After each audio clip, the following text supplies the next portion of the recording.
Kamakailang lumagda ng Memorandum of Understanding o MOU si Pasay City Mayor Emmy Calixto Rubiano at ang Indonesian government upang palakasin ang ugnayang pang-ekonomiya at magbukas ng libo-libong trabaho sa bansa.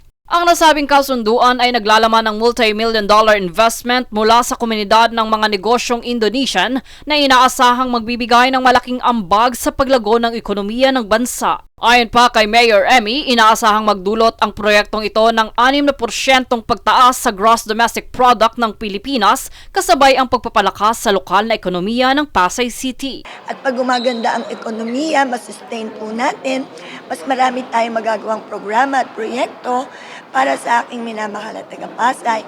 At sigurado makakatulong din sa ekonomiya, hindi lang ng Pasay, kung hindi ng bansang Pilipinas.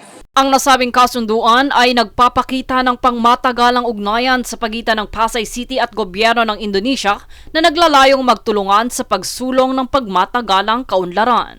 Uunahin natin ang mga taga-Pasay na magkaroon ng mga job opportunities, tapos pwede rin sila makanegosyo kung ano yung mga produktong pwede nating dalahin sa Indonesia.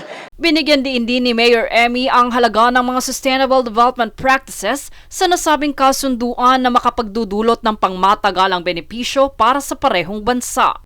Kung ano naman ang pwede nating makuha doon na mga produkto na talagang kailangan din dito sa Pasay ay atin ding dadalhin doon at syempre mas lalaki ang negosyo dito upang kumuha rin tayo ng mga manggagawa para po mabigyan natin ng tulong ang ating mga kababayan. Bahagi nito, pinuri rin ni Indonesian Ambassador Agus Wijojo ang hakbang na ito bilang isang mahalagang pagsulong sa pagkakaisa ng dalawang pamahalaan na nagpapalakas sa kanilang kolektibong layunin na magtaguyod ng kaunlaran pang-ekonomiya. Kanila ring nilinaw na itinuturing itong isang makasaysayang tagumpay para sa mas malawak na kooperasyon ng Pilipinas at Indonesia na naglalayong mapabuti ang kalidad ng buhay ng mga Pilipino.